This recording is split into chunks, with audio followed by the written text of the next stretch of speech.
তিস্তার ন্যায্য হিস্সা ও মহাপরিকল্পনা বাস্তবায়নে নদীর 11টি পয়েন্টে টানা 48 ঘন্টার অবস্থান কর্মসূচি শুরু। আমাদের ন্যায্য যে পানির হিস্সা আমরা এটা পাইনি, তাই আমরা একত্রিত হয়েছি। আমাদের এই তিস্তা বাঁচাইলে শুধু আমাদের উন্নয়ন না, শুধু দেশের উন্নয়ন, সারা দেশের উন্নয়ন হবে। প্রত্যক্ষ কর বাড়ানোর উপায় খুঁজছে সরকার, ডিসি সম্মেলনে অর্থ উপদেষ্টা। জেলা উপজেলায় যোগ্যদের করের আওতায় আনার আভাস। আত্মপ্রকাশ করেই গণপরিষদ নির্বাচনের দাবিতে সোচ্চার হবে শিক্ষার্থীদের নতুন দল। রাজনীতিতে গুরুত্বপূর্ণ হয়ে ওঠার প্রত্যাশা। যদি গণপরিষদ নির্বাচন হয়, তার জন্য আমরা আমাদের যোগ্য প্রার্থী যারা আছে তাদেরকে আমরা খুঁজে বের করব। অন্য রাজনৈতিক দলগুলো 5 যুগে যা করেছে, এই রাজনৈতিক দল আগামী 1 যুগে তাদেরকে স্পর্শ শুধু করবে না, তাদেরকে ছাড়িয়ে যাবে। চট্টগ্রামে জলাবদ্ধতা নিরসনে খাল খনন প্রকল্পের কাজ প্রায় শেষ। বর্জ্য ফেলা বন্ধ না হলে নাব্যতা রক্ষা কঠিন, বলছে বন্দর কর্তৃপক্ষ।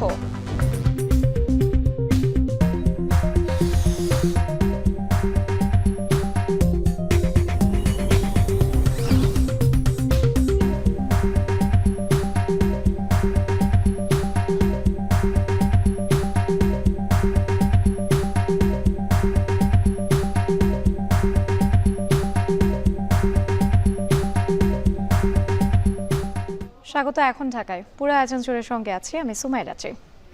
তিস্তার পানির সুষ্ঠু বন্টন ও মহাপরিকল্পনা বাস্তবায়নের দাবিতে চলছে 48 ঘন্টার অবস্থান কর্মসূচি। এ নিয়ে আরও জানাতে তিস্তাপাড়ের কাউনিয়া ব্রিজ এলাকা থেকে সিফাত শাহরিয়ার, রংপুরের গঙ্গাচড়ের মহিপুর ব্রিজ এলাকা থেকে আমিরুল বাপ্পি ও গাইবান্ধার সুন্দরগঞ্জ থেকে যুক্ত হচ্ছেন মাজেদুর রহমান। প্রথমে চলে যেতে চাই সিফাতের কাছে। সিফাত, আপনার কাছে জানতে চাই, কর্মসূচিতে জনসমাগম কেমন দেখছেন? মূল আয়োজন কখন শুরু হবে এবং সেখানে যোগ দেবেন কারা কারা?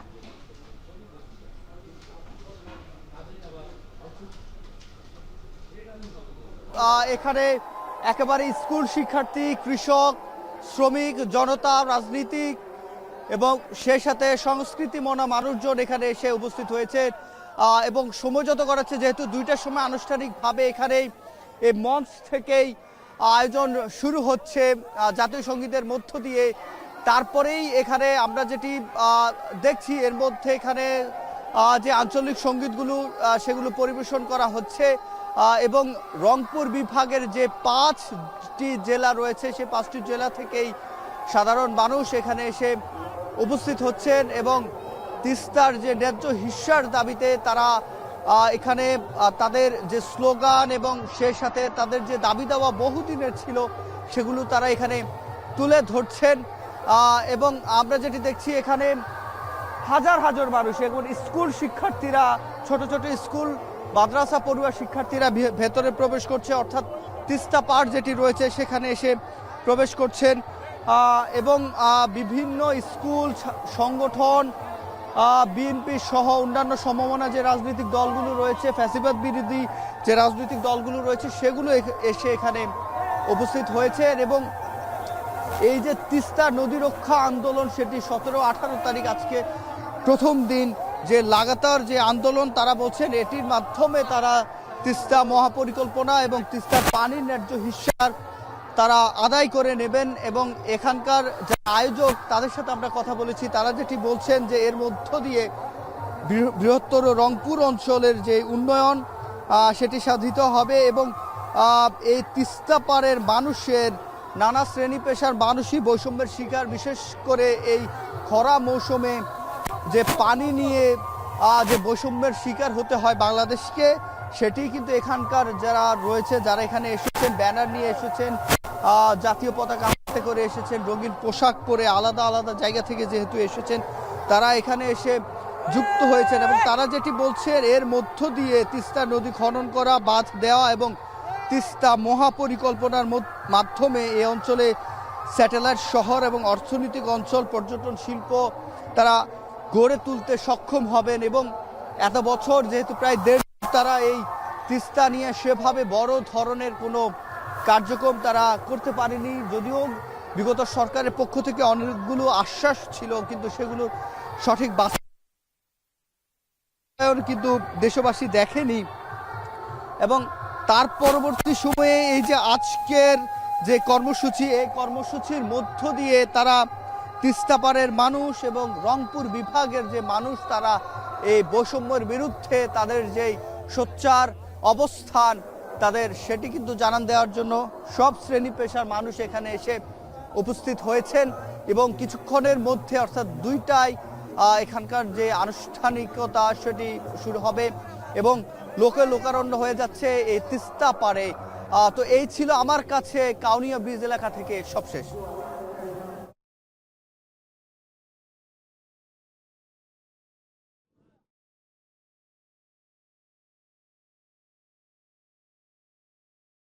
সিফাত, এই যে তিস্তা নদী রক্ষা আন্দোলন কর্মসূচির যে 48 ঘন্টার যে এখানে অবস্থান কর্মসূচি, সেখানকার মূল থিম হচ্ছে জাগো বাহে তিস্তা বাঁচাও। এবং এই কর্মসূচিতে আমরা যেরকমটি ধারণা করছিলাম যে 12টা নাগাদ নেতাকর্মীরা আসা শুরু হয়ে যাবে, এবং তাই হচ্ছে। ধীরে ধীরে যে গঙ্গাচড়ায় যে মহিপুর ব্রিজ আছে, মহিপুর ব্রিজের দুই পাশে যে 3টি সমাবেশ স্থল আছে, সেই 3টি সমাবেশ স্থলে আমরা দেখছি যে যারা এই আন্দোলনের সমর্থনে আছেন নেতাকর্মীরা এবং সাধারণ মানুষ, সর্বস্তরের মানুষ, তারা 2 দিন থাকার প্রস্তুতি নিয়ে এখানে আসতে শুরু করেছেন। একটু আগে আমি ছিলাম এই মহিপুর ব্রিজের পশ্চিম অংশে এবং এখন আছি পূর্ব অংশে। এখানেও দেখছি যে যারা থাকবেন রাত্রে তাদের থাকার জন্য পর্যাপ্ত পরিমাণে ব্যবস্থা আছে। যারা থাকবেন তাদের জন্য রান্নার ব্যবস্থা হচ্ছে, এবং যারা সমাবেশে যোগ দিবেন তাদের সব ধরনের সুবিধা যতটুকু পারা যায় এই চরের মধ্যে ততটুকু নিশ্চিত করার একটা প্রয়াস চলছে আমি দেখতে পেয়েছি। এবং নৌকা যোগে এখানে আসছেন বিভিন্ন জায়গা থেকে। এই যে তিস্তার পানির যে অভিন্ন বন্টনের যে চুক্তি এবং যে মেগা প্রকল্প, সেই মেগা প্রকল্প বাস্তবায়নের যে দাবি, সেই দাবিটির জন্যই মূলত এই আজকে থেকে 2 দিনের কর্মসূচি ডাক দিয়েছেন তিস্তা নদী রক্ষা আন্দোলন নামের একটি সংগঠন, এবং এই সংগঠনের সাথে সংহতি প্রকাশ করেছে সর্বস্তরের মানুষ, সর্বস্তরের রাজনৈতিক দল এবং সামাজিক ও সাংস্কৃতিক সংগঠনগুলো। এবং জানিয়ে রাখি আপনাকে, এখানে এই 3 স্তর সমাবেশ স্থলেই বিভিন্ন সময় ভাগে ভাগে বক্তব্য রাখার কথা রয়েছে। বিএনপির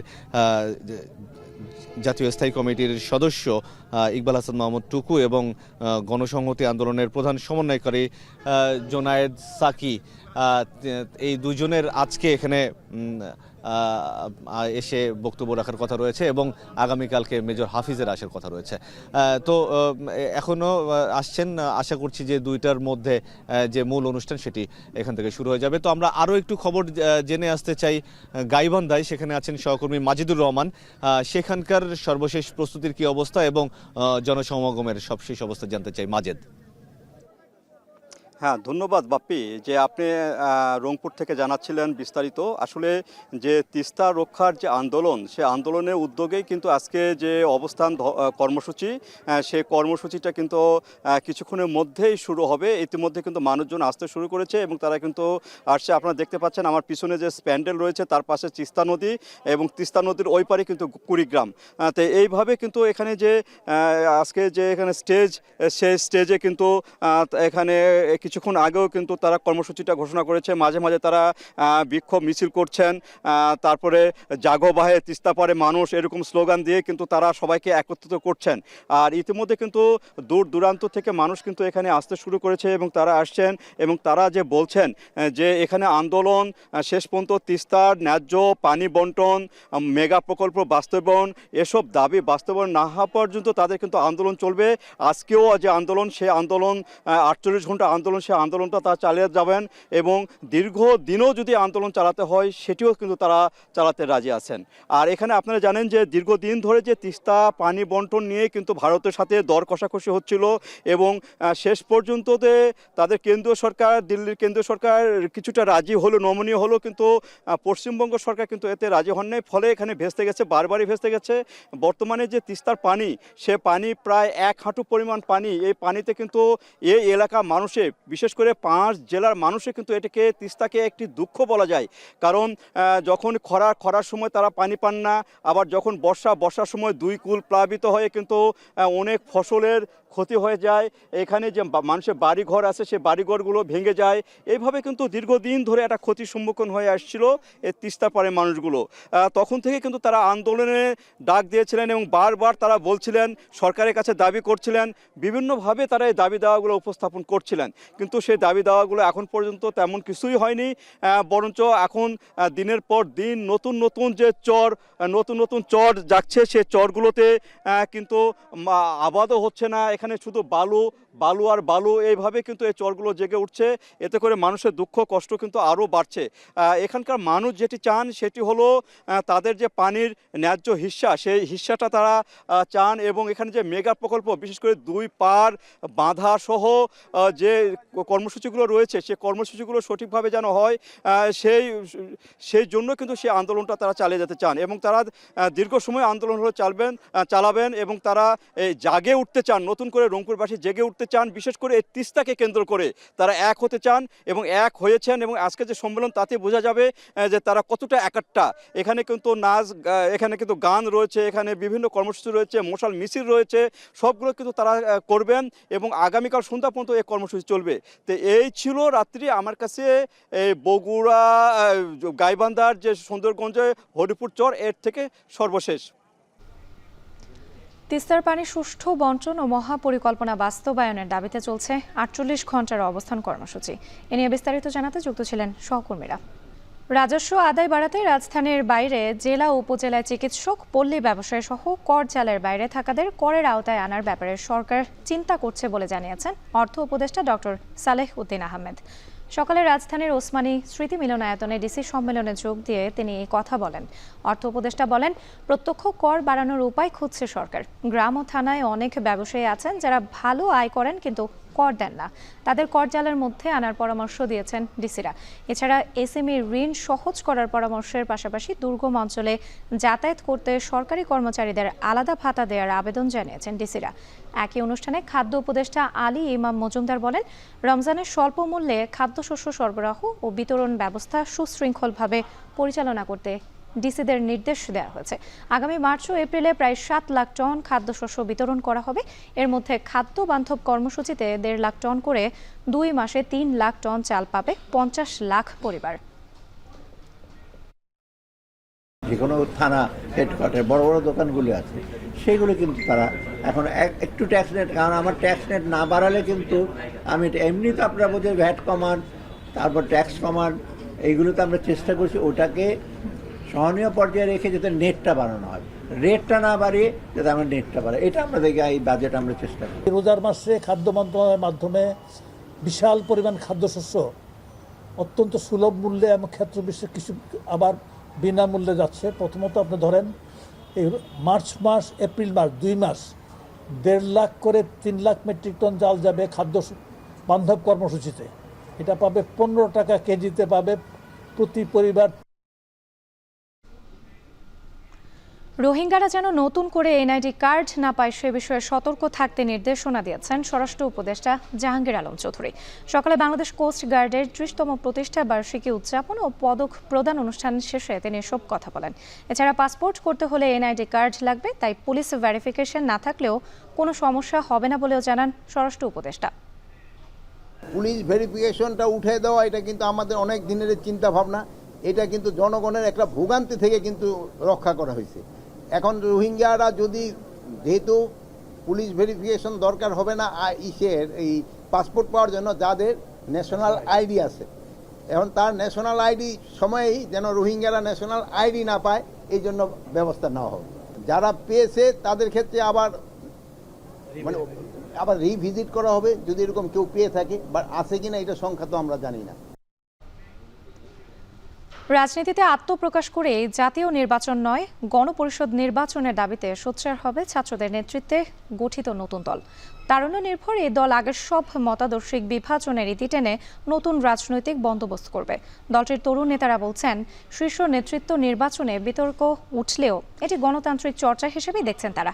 এদিকে জুলাই বিপ্লবের অর্জন ধরে রাখার পাশাপাশি গণতন্ত্র বিকাশের স্বার্থে নতুন দলের প্রয়োজনীয়তা রয়েছে বলে মনে করেন রাজনৈতিক বিশ্লেষকরা। আর জানাচ্ছেন জাওয়াদ মাহমুদ। আমরা এক দফার যে সরকার এবং ফ্যাসিবাদী শাসন ব্যবস্থার বিরোধ ঘোষণা করছি এর জন্য ছাত্র নাগরিকের অভ্যুত্থান আহ্বান করছি। 24-এ অভূতপূর্ব ঘটনার সাক্ষী হয় বাংলাদেশ। ছাত্র জনতার নেতৃত্বে স্বৈরাচারের কবল থেকে মুক্তির পর তৈরি হয় বৈষম্যহীন সমাজ নির্মাণের আকাঙ্ক্ষা। এমন একটি রাজনৈতিক বন্দোবস্ত তৈরি করতে চাই যেখানে আর কখনোই কোনো ধরনের স্বৈরতন্ত্র, কোনো ধরনের ফ্যাসিজম ফিরে আসবে না। সে প্রত্যাশাকে ধারণ করে চলতি মাসের শেষ সপ্তাহে নতুন রাজনৈতিক দল গঠনের লক্ষ্যে নানা কর্মসূচি ও জনমত তৈরিতে কাজ করছে জাতীয় নাগরিক কমিটি। প্ল্যাটফর্মটির নীতি নির্ধারণী পর্যায়ে কাজ করা তরুণ নেতারা বলছেন, পূর্বের সকল মতাদর্শিক বিভাজনের ইতি টানতে চান তারা। আমরা পোস্ট ইডিওলজিক্যাল সিচুয়েশনে আছি, যেটাকে আমরা বলছি যে উত্তর মতাদর্শক যে একটা অবস্থান, সেখানে আমরা আছি। সেখানে আমরা ডান বামের যে বিভাজন, সেই বিভাজন রেখাটি আমরা রাখতে চাই না। জুলাই গণ অভ্যুত্থানে অংশ নেয়া ছাত্রদের সামনে রেখেই নতুন দল গোছানোর কথা জানান নাগরিক কমিটির মুখ্য সংগঠক সার্জিস আলম। তারুণ্য নির্ভর হওয়ায় এই দল রাজনীতিতে পুরনোদের চেয়ে গুরুত্বপূর্ণ হয়ে উঠবে বলে আশা তার। রাজনৈতিক দলটি আগে আসবে, এরপরে এই রাজনৈতিক দলের নাম বাংলাদেশের প্রত্যেকটি জায়গায় যাবে, তখন মানুষ এই নাম নিয়ে আলোচনা করবে। আমরা বিশ্বাস করি অন্য রাজনৈতিক দলগুলো 5 যুগে যা করেছে, এই রাজনৈতিক দল তরুণদের নেতৃত্বে যেটা আসতে যাচ্ছে, আগামী 1 যুগে তাদেরকে স্পর্শ শুধু করবে না, তাদেরকে ছাড়িয়ে যাবে। তরুণদের সমন্বয়ে দলের শীর্ষ নেতৃত্ব নিয়ে চলছে নানামুখী আলোচনা। নেতা নির্বাচনে বিতর্ক উঠলেও সেটিকে দলের গণতান্ত্রিক চর্চা হিসেবেই দেখছেন সংগঠনটির মুখপাত্র। এই ধরনের একটা মাইল্ড প্রতিযোগিতাকে আমরা মনে করি যে এটা দল গঠনের জন্য এবং দলের ডেমোক্রেসিকে এস্টাবলিশ রাখার জন্য এটা ভালো। নাহিদ ইসলাম একদম সুনির্দিষ্টভাবে চলে আসছেন এরকম কোনো সিদ্ধান্ত আমাদের হয়নি। কে বা কারা হচ্ছে বিভিন্ন পোস্টগুলোতে বসবেন, এটা শুধু সদস্য সচিবের ক্ষেত্রে না, এখানে প্রত্যেকটা পোস্টের ক্ষেত্রে আমরা আসলে সকলের কাছ থেকে মতামতটা নেওয়ার চেষ্টা করব। দল গঠনের প্রক্রিয়া শেষ পর্যায়ে উল্লেখ করে নিজেদের নির্বাচনের প্রস্তুতির কথা বলেন সংগঠনটির সদস্য সচিব। জানান, গণপরিষদ নির্বাচন নিয়ে কাজ করবে নতুন দল। রাজনৈতিক প্রেক্ষাপট বিবেচনায় হতে পারে নির্বাচনী জোটও। নতুন একটি সংবিধানের প্রেক্ষাপটে এবং সেই সংবিধানকে কার্যত প্রণয়নের দায়িত্ব যে গণপরিষদের হাতে, সেই গণপরিষদ নির্বাচনের কথা আমরা বলছি। যদি গণপরিষদ নির্বাচন হয়, তার জন্য আমরা আমাদের যোগ্য প্রার্থী যারা আছে তাদেরকে আমরা খুঁজে বের করব। বাংলাদেশের প্রেক্ষাপটে এমন অনেক মানুষজনের সঙ্গে আমাদের হয়তো রাজনৈতিক জোটও হতে পারে। দেশের গণতন্ত্র বিকাশের স্বার্থেই ছাত্রদের দলের প্রয়োজনীয়তার কথা জানিয়ে এই রাজনৈতিক বিশ্লেষক বলছেন, নতুন দলের আদর্শিক ভিত্তি তৈরি করতে হবে। চ্যালেঞ্জ মোকাবিলায় তৃণমূল থেকে কেন্দ্রে ছাত্রদের বিকল্প নেতৃত্ব তৈরির পরামর্শ তার। এই বিপ্লবের সফলতার জন্য ছাত্রদের নিরন্তর উপস্থিতি, নিরন্তর প্রেসার, নিরন্তর উপদেশনা এবং অবস্থান দরকার, প্রয়োজন। তৃণমূল থেকে একেবারে কেন্দ্রীয় পর্যায় পর্যন্ত লিডারশিপের বিকল্প লিডারশিপের অবস্থান তৈরি করা এটা খুবই কঠিন ব্যাপার। এটা রাজনৈতিক দলকে তার আদর্শিক দৃষ্টিভঙ্গি গোছাতে অনেক সময় লাগে। এটা তো এরকম না যে কোন ফাইয়া কোন, বললাম আর হয়ে গেল। সাম্য, মানবিক মর্যাদা ও ন্যায় বিচার প্রতিষ্ঠার যে লড়াই শুরু হয়েছিল মহান মুক্তিযুদ্ধের মধ্য দিয়ে, সেটি এখনও অধরা রয়ে গেলেও নতুন দলের মাধ্যমে সকল স্তরে সাম্য প্রতিষ্ঠায় কাজ করার কথা জানান তরুণ নেতারা। জাওয়াদ মাহমুদ, এখন, ঢাকা। জনবল নিয়োগে অনিয়ম ও দুর্নীতির অভিযোগে বাংলা একাডেমিতে অভিযান চালাচ্ছে দুদক। সেখানে আছেন ওমর ফারুক, যুক্ত হচ্ছে তার সঙ্গে। ওমর, বাংলা একাডেমিতে অনিয়ম দুর্নীতির মাধ্যমে কতজন চাকরি পেয়েছেন এবং এই অভিযানে এখন পর্যন্ত দুদক কোনো তথ্য প্রমাণ পেয়েছে কিনা?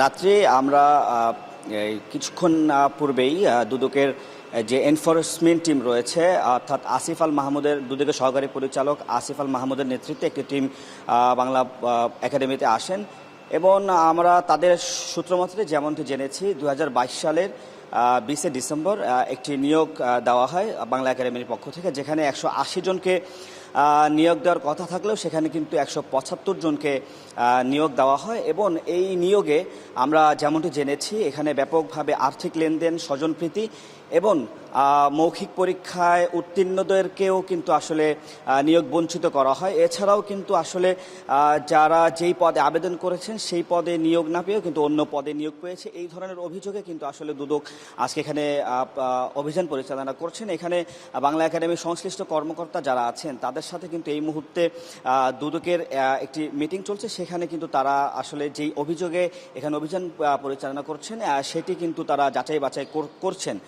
তবে আমরা দুদক সূত্রে যেমনটি জেনেছি, তারা বলছেন যে 2022 সালের যে 25শে ডিসেম্বর যে নিয়োগ প্রক্রিয়া বিজ্ঞপ্তি দেওয়া হয় সেখানে 50,000 জনের মধ্য থেকে 4,000 জনকে কিন্তু লিখিত পরীক্ষায় ডাকা হয় এবং সেখান থেকে 500 জনকে ভাইভাতে ডাকা হয়। ফলে এবং সেখান থেকে 175 জনকে কোনো ধরনের মৌখিক পরীক্ষা এবং যারা ব্যবহারিক পরীক্ষায় অংশ নিয়েছে তাদেরকে না দেখিয়ে আসলে নিয়োগ দেওয়া হয়। তো রাত্রে এই ছিল বাংলা একাডেমি থেকে সর্বশেষ। জনবল নিয়োগে অনিয়ম ও দুর্নীতির অভিযোগে বাংলা একাডেমিতে অভিযান চালাচ্ছে দুদক। এ বিষয়ে বিস্তারিত জানাতে যুক্ত ছিলেন আমাদের সঙ্গে সহকর্মী ওমর ফারুক।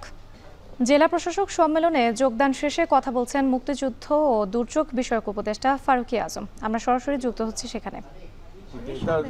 রাজনৈতিক সরকার যদি ক্ষমতায় আসে, দায়িত্বে আসে, সেই ক্ষেত্রে কি এই জুলাই অধিদপ্তরের অস্তিত্ব নাও থাকতে পারে এমন আশঙ্কা কি করেন? আমরা তো এটা সরকারিভাবে অধিদপ্তর করা হয়েছে।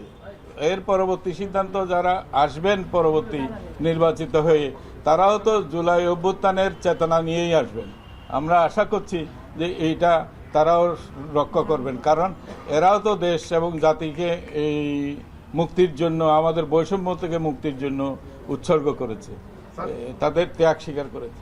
জুলাই অভ্যুত্থানে আহত এবং শহীদের তালিকা নিয়ে মাঠ পর্যায়ে ধরনের বিশৃঙ্খলা ছিল, সেই জায়গায় কোনো নির্দেশনা? আমরা জুলাই অভ্যুত্থানের যারা শহীদ তাদের তালিকা আমরা পেয়েছি জানুয়ারি 16 তারিখে রাতের 7টায়। আমার রাতের 3টায় আমরা গেজেট প্রকাশ করে দিয়েছি। তালিকাটাও তৈরি হচ্ছে খুবই দ্রুত। এটা মেডিকেল সেল থেকে এটা করা হচ্ছে, কারণ আহতদের যে ক্যাটাগরি যেটা হচ্ছে সেটা করে যখন মুক্তিযুদ্ধ মন্ত্রণালয়ে আসবে, যখনই আসবে আমরা তাৎক্ষণিক সেটা আমরা গেজেটে প্রকাশ করে দেব। সুতরাং এখানে আর কারো ঢুকার কিংবা এখান থেকে বের হওয়ার আর কোনো উপায় থাকবে না। আহতদের ক্যাটাগরি কয়টা? 3টা। আপনি দুটো বললেন, একটা 20,000 টাকা ভাতা পাবে, একটা 15,000। আর একটা সামান্য আহত ছিল, চিকিৎসা নিয়েছেন, ভালো হয়ে গেছেন, তারা অগ্রাধিকার ভিত্তিতে চাকরি ইত্যাদির পুনর্বাসন কর্মসূচিতে অগ্রাধিকার পাবে।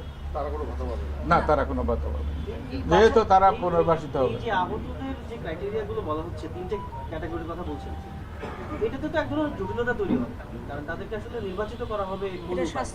এটা স্বাস্থ্য মন্ত্রণালয় করছে আহতের ক্যাটাগরি অনুযায়ী, তারা কে কিভাবে কতটুকু আহত এই নিরিখেই স্বাস্থ্য মন্ত্রণালয় থেকে করছে। তারা করে আমাদেরকে তালিকাটা দিলে আমরা জাস্ট গেজেট করে পরবর্তী কার্যক্রমগুলো আমরা সম্পন্ন করব। চট্টগ্রাম নগরীর জলাবদ্ধতা দূর এবং কর্ণফুলী নদীর নাব্য রক্ষায় 4 কিলোমিটার এলাকায় 8টি খালের মুখ খনন এবং বর্জ্য অপসারণের কাজ শেষের পথে। এতে কর্ণফুলী নদীর বাকলিয়া ও নতুন ব্রিজ এলাকায় লাইটারেজ জাহাজ ও ফিশিং বোট সহজে চলাচল করায় প্রাণ ফিরে পেয়েছে নদীর তীরবর্তী জনজীবনে। আগামী জুনে প্রকল্পের কাজ শেষ হলেও নদীতে বর্জ্য পড়া রোধ না করা গেলে নাব্যতা রক্ষা কঠিন হবে বলে মনে করছে বন্দর কর্তৃপক্ষ। আর জানাচ্ছেন হাজারে শিউলি। কর্ণফুলী নদীর তীর ঘেঁষেই দেশের লাইফলাইন চট্টগ্রাম বন্দরের জেটি, ইয়ার্ড এবং অন্যান্য স্থাপনার অবস্থান। তাই কর্ণফুলী নদীর নাব্যতা রক্ষা করা বন্দর এবং অর্থনীতির জন্য খুবই গুরুত্বপূর্ণ। অথচ প্রতিনিয়ত জোয়ারের পানির সাথে 60 লাখ নগরবাসীর ফেলা পলিথিন, প্লাস্টিক, গৃহস্থালী ও পয়ঃবর্জ্য এসে পড়ছে নদীতে। 37টি খাল দিয়ে প্রতিদিন প্রায় 2000 টন কঠিন বর্জ্য পড়ে ভরাট হচ্ছে এই নদী। এতে বাকুলিয়া ও নতুন ব্রিজ এলাকায় পলি জমে নদীর নাব্যতা কমায় ওই অংশে নৌযান চলাচল কার্যত বন্ধ হয়ে যায়, আর বর্ষায় ডুবে যায় নগরী। এই প্রেক্ষাপটে 2013 সালে 229 কোটি টাকা ব্যয়ে মালয়েশিয়ান একটি প্রতিষ্ঠানকে ক্যাপিটাল ড্রেজিং এর কাজ দেয় চট্টগ্রাম বন্দর কর্তৃপক্ষ। তবে অনভিজ্ঞতার কারণে অর্ধেক কাজ রেখেই চলে যায় ঠিকাদার। পরে 2018 সালে সদরঘাট থেকে বাকুলিয়ার চর পর্যন্ত ড্রেজিং করতে 242 কোটি টাকায় নৌবাহিনীকে কাজ দেয় বন্দর কর্তৃপক্ষ। সেই ব্যয় বর্তমানে বেড়ে দাঁড়িয়েছে 295 কোটি টাকায়। ইতিমধ্যে 55 লাখ ঘনমিটার বর্জ্য ও পলি খননের কাজ শেষ।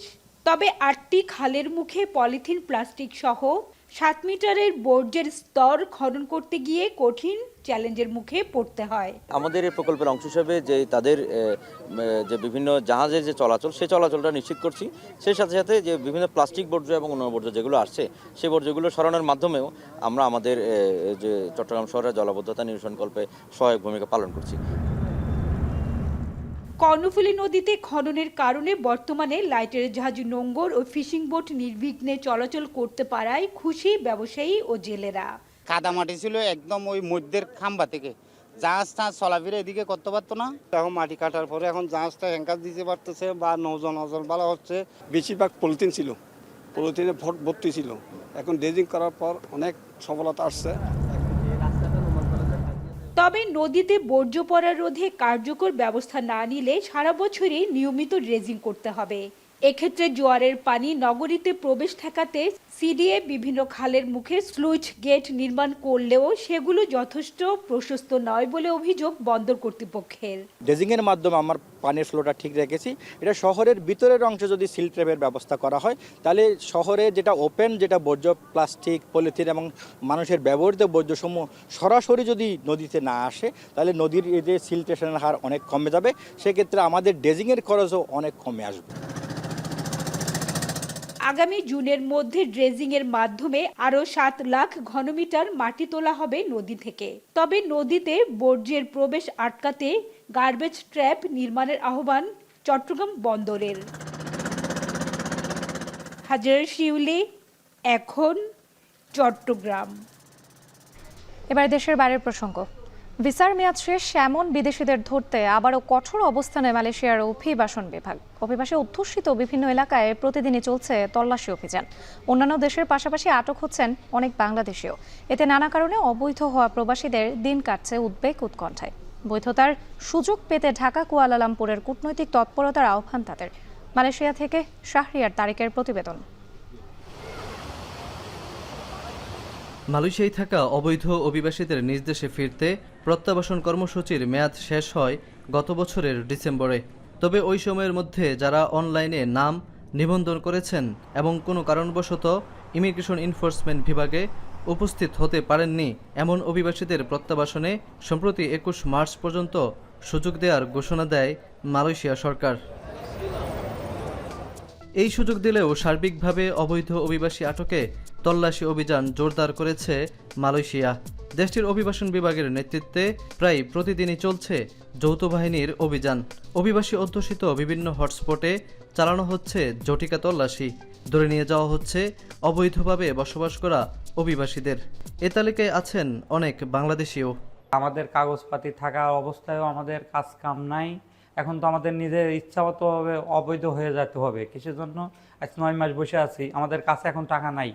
আমরা বাড়ির থেকে টাকা নিয়ে এসে কয়দিন চলবো? যারা অবৈধ আছে তারা কাজে কামে যেতে তাদের কষ্ট হচ্ছে, বাজারে যেতে পারছে না, খাওয়া দাওয়ার সমস্যা হচ্ছে, রুমে থাকতে ভয় পাচ্ছে। এদিকে অবৈধ বিদেশিদের তথ্য দিতে স্থানীয়দের আহ্বান জানাচ্ছে দেশটির অভিবাসন বিভাগ। কর্তৃপক্ষের এমন কঠোর পদক্ষেপের ফলে অবৈধরা চাকরি থেকেও বরখাস্ত হচ্ছেন। এমনকি গেল বছর বন্ধ হওয়া কলিং ভিসায় আসার পরও কাজ না পেয়ে দেশে ফিরতে হয়েছে অনেককেই। কেউ কেউ কাজের সুযোগের আশায় ঝুঁকি নিয়ে রয়ে গেছেন অবৈধ হয়েই। এ অবস্থায় নতুন করে বৈধতার সুযোগের আশায় মালয়েশিয়ার সঙ্গে ঢাকার কূটনৈতিক তৎপরতা শুরুর অনুরোধ প্রবাসীদের। আমি 1 বছর 1 মাস আসছি মালয়েশিয়াতে, এ পর্যন্ত কোনো কাজ পাই নাই।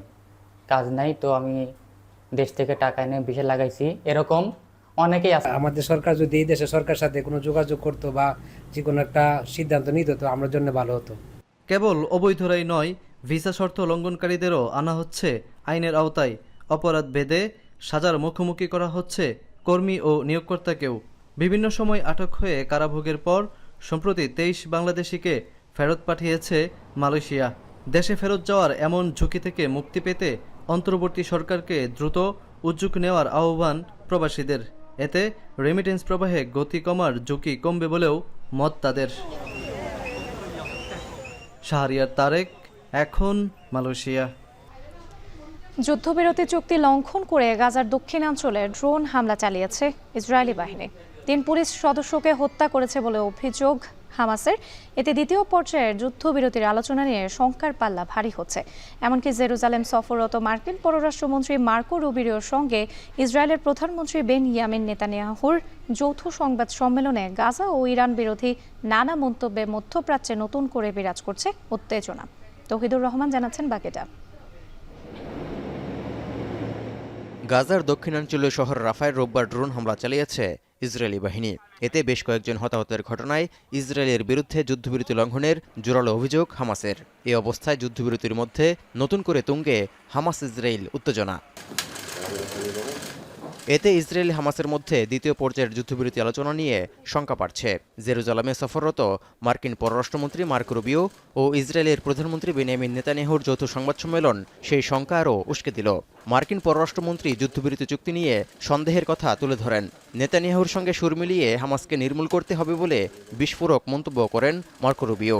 যুদ্ধের ময়দানে ইসরায়েলি অগ্রগতির প্রশংসা করে যুক্তরাষ্ট্র অকুণ্ঠ সমর্থন দিয়ে যাওয়ার প্রতিশ্রুতিও দেন মার্কিন পররাষ্ট্রমন্ত্রী।